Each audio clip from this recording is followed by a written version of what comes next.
Hello लोगोफोर good इभिनिं दिनै फेरेंगा बसुमतारीनि सायाव डिसकास खालामगोन। नोंथांमोना भिडिअखौ उइदाउट स्किप फुल नायबानो जाबाय। फेरेंगाया बुंदों बर'नि माखासे इउटुबारफोरखौ बुंदों, नामखौ डाइरेक्ट बुंदो, मेनसन खालामदो। फेरेंगा लाजिनो रोङि दिनैनि दिनाव बे क'क्राझार बातारमारियाव जि जानानै थांनाय बर'नि हाखौ जे सेख'नानै लानो नागिरदों, एनअसि हरनायखौ हराखै होननानै बुंदों फेरेंगा। नों लाजियाखै? मानोथो एनअसि हरा? बबेनिफ्राय फैखो बे लेटारा? एनअसि हराखैब्ला नोंसोरो बुंबाय ससियेल मिडियायाव बिटिसिनिफ्राय जेबो एनअसि हराखै। एनअसि हराखैब्ला बबेनिफ्राय ओंखारखो बे फेरेंगा? जोलैनि हांगार। दिनैनि दिनाव लाजिनांगौ फेरेंगा। नोंनाव जुदि बर' हारिनि थै दङब्ला, नैबे गोरबो बिखायाव जुदि नोंनाव थै दङब्ला, बर'नि जाथिनि थैनाय थांनाय दुखु खस्थ'खौ बुजियोब्ला, दिनैनि दिनाव बर'नि जेसेबां गोरिब गुन्द्रा रायजो राजा जानायफोर दं, दिनैनि दिनाव बेबायदि खालामनाय नङामोन। थाखानाय हा हुखौ मानो सेख'नो नागिरनांगौ? मानो नागिरनांगौ? दिनैनि दिनाव नोंसिनि जायि बायि खोथाखौ रायजो राजाफ्रा एक्सेप्ट खालामनानै लानांगौ नामा फेरेंगा? जायनि जाहोनाव दिनै बर'नि जेसेबां गोरिब गुन्द्रा जाम्बा जाम्बिफोर दं दिनै दुखु मोनदों। परिबर्तन नांगौ। वी वान्ट परिबर्तन। दिनै गोजोननाय नांगौ। पिस एन्ड हारमनियास बुस्थुखौ जोंनि ससाइटियाव नांगौ होननानै बुंदों, नाथाय दिनैसिमबो गैया फेरेंगा। नोंनाव जुदि बर'नि थै दङब्ला, नोङो सासे बर'नि दैदेनगिरिब्ला, नोंनाव मोजां थै दङब्ला, जाथिनि मोजां थै दङब्ला, नोङो सासे नेसनेलिज्म बा हादर अनफावरि नोङो सासे दैदेनगिरिमोनब्ला, नोङो सासे फ्रिडम फाइटारमोनब्ला, दिनैनि दिनाव बेबायदि बुंनाय नङामोन। दिनै गावनि लाबा लाब उदैनि थाखायसो फेरेंगामोन बायदि दैदेनगिरि एबा लिडारफ्रा इएमफ्रा दिनै गावसिनि उदैनि लाबा लाबनि थाखायसो दिनै बिथांमोना ससियेल मिडियायाव पलिटिक्स खालामबाय थायो। रायजो राजाखौ बेले बेजे खालामदों। ओरैबा ओरै ओरैबा ओरै इउपिपिएल सरकारानो थगायगासिनो दङ। फेरेंगा लाजिनांगौ। बुजिबाय? नोंसिनि जायि एक्सेप्टेड खालामजायि खोथाखौ रावबो मानिया फेरेंगा। गाव गावनि मुलाम्फानि थाखाय रावबो बुङाखै। दिनै जाथिनि थैनाय थांनायनि खोथा दङ फेरेंगा। नोंसो जानो हागौ गावनि मुलाम्फानि थाखाय नोङो दिनै खामानि मावगासिनो दं। नों इन्डिबियाव मानो थाङामोन? जाथिनि थैनाय थांनाय बर'नि थै दङमोनब्ला इन्डिबियाव नों मानो थाङामोन? मानि थाखाय थाङामोन? दिनै नोङो बर'नि सासे दैदेनगिरि फ्रिडम फाइटार जाबाय। नोङो इन्डिबियाव मा सिमां, मा हप्स, मा एसपिरेसन लानानै नों इन्डिबियाव जगदान जाहैयामोन? दिनै मा लाबोनो हाखो नों? आफ्टार पिस एकर्ड बर'नि थामथि ग्रोबथा खालामखांनायनि उनाव नों मा लाबोनो हाखो फेरेंगा? नोंनोथ' बुंदोंमोन ना हा हुनि मोनथाय संरैखा खालामनो थाखाय दिनै इउपिपिएल सरकारखौ सापर्ट खालामनानै देरहाहो होननानै फेरेंगा नोंनोथ' बुंदोंमोन ना बिफर इलेक्सन। दिनै पावाराव फैबाय, सरकार दाबाय, रायजो राजानो दिनैसिमबो मानोथो हानि पाट्टा होनो हायाखै? हानि पाट्टा होनायनि अनगायै अपोजिटलि दिनै गोरिब गुन्द्रानि हाखौसो जेसेबां कास्ट लेन्ड, ग्राजिं लेन्ड दं बेखौ दिनै रिभिउ खालामनानै सरकारा लानो नागिरगासिनो दङ। दिस इज भेरि आनफर्चुनेट। फेरेंगा बसुमतारी नोङो लाजिनांगौ।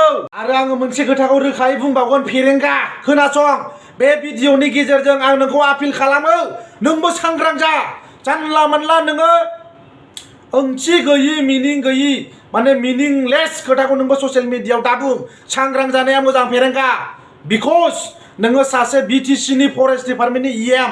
स' आं नोंथांखौ बे भिडिअनि गेजेरजों आपिल खालामो, स्ट्रंलि आं नोंखौ कन्डेम खालामदों फेरेंगा। बुजिबाय? फेरेंगा नोंबो सांग्रां जा। बेबायदि गोदाव सोराव खोथा बुंनाय, पाब्लिकखौ नंखाय प्रपगेन्डा खालामनानै थगायनो दानाजा। Don't try mister Ferenga. So' keep that in your mind mister Ferenga. दिनैनि दिनाव रावबो इउटुबारफ्रा दिनै रायजो राजाफोरखौ गुलाय गुजाय खालामाखै, नोंसोरसो खालामदों फेरेंगा। एनअसि हरनानैबो हराखै होनो, नायफैनानैबो नायफैयाखै होनो। बेफोर मा? This is what kind of politics mister Ferenga? सोर सोर इउटुबारा दिनै बर' रायजो राजाखौ मिसलिडिं खालामदों? नामखौ डाइरेक्ट बुं फेरेंगा। मेनसन खालाम, बुं। रायजो राजाफ्रा बुजिगोन मोजां बुंदों ना गाज्रि बुंदों।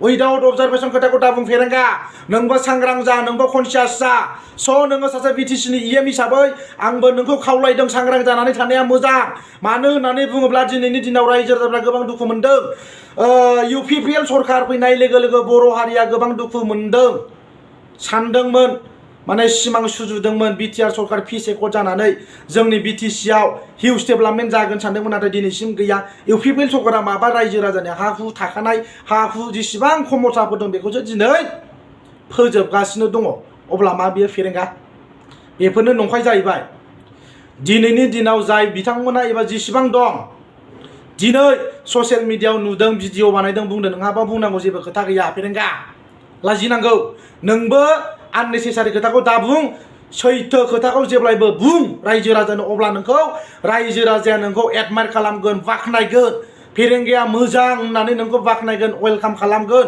आफ्टार 3 इयार्सनि उनाव नोंथाङा आरो बिटिसिनि इएम जानो हानायनि नोंहा माने अपरचुनिटिस मोनबावगोन स नोंथाङाबो जेसेबां मावनो हायो मावनानै हो रायजो राजानि उन्नयननि जेसेबां हिउज डेभेलपमेन्ट खालामनो हायो खालाम बे उइथिन 3 इयार्सनि उनाव खालाम बाट दिनैनि दिनाव फेरेंगा गुन्दै गोमा जानो गिदों नामा नोङो सासे जुदि हारि सिबिसुला दैदेनगिरिमोनब्ला दिनैनि दिनाव नोङो बेफोरबायदि नंखाय बाखाय आबां जाबां ओंथि गैयि नोङो मिनिंलेस खोथाखौ नोङो बुंनाय नङामोन फेरेंगा गाजा बेरनो रोङि खोथाखौ नोङो बुंबाय थानाय नङामोन जाखौ बुंदों सैथोखौसो बुंदोंलै फेरेंगा जायि खोथाखौ जों माब्लाबाबो बुङाखै लाजिनो सोलोंनांगौ नोंनाल' जाजोबथारोलै फेरेंगा नोंनाल' जाजोबथारो नोंल' लेखा गोरोंथारसै रावबो रोंला नोंनि जा खोथा बुंनाय गासिबो नोंनानो सैथोजोब जोंना रज'ला जों जाम्बा गोजा बुरबकसो बिटिसिआव थानाय जेसेबां मानसिफोर दं बे गासिबो जाम्बाजोब फेरेंगा लेखाखौ उल्थासो फरायो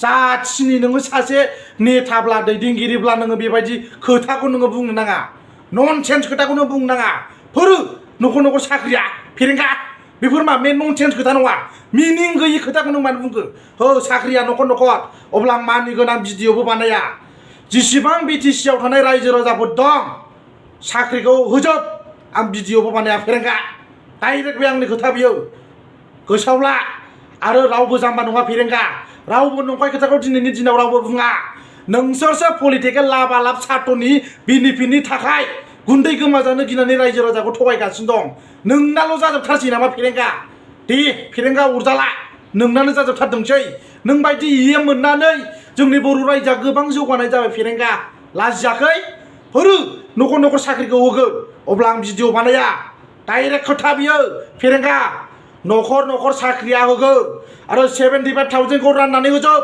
डिस्ट्रिबिउसन खालामनानै हो जेसेबां जोंनि अल बिटिसिआव दं अब्ला आं मानिगोन आंनो दुनियानि नाम्बार 1 थगायसुला फेरेंगा बुजिबाय नोङो लाजिनांगौ नोंनो सांग्रां जा नङि बाङि खोथाखौ दा बुंबाय था नोङो सासे इएम जालायनानै मोजां खोथाखौसो नों बुंनांगौ रायजो राजाखौ बिदि थगायनो नाङा जा खोथाखौ बुङो सैथो खोथाखौ बुं फेरेंगा नोंनो मास्टार थगायनायाव आरो नोङो लेक्सार होदों दिनैनि दिनाव लाजिनाय मोनाखै नोङो गन्थङाव दै हाबदों दिनै हो सैथो खोथाखौसो बुंदों फेरेंगा नङि खोथाखौ जों माब्लाबाबो जों बानायनानै जोङो बुङाखै फेरेंगा बुजिबाय नोंसो जायि बायि खोथाखौ दिनै गावनि पलिटिकेल लाबा लाब एबा सार्टनि थाखाय दिनै नोङो बुंबाय थायो ससियेल मिडियायाव उन्दुनो ओंखाराखै नामा फेरेंगा हे उन्दुनो ओंखाराखै दिनैनि दिनाव नोंसोरो जुदि मोजां सरकार सालायोमोनब्ला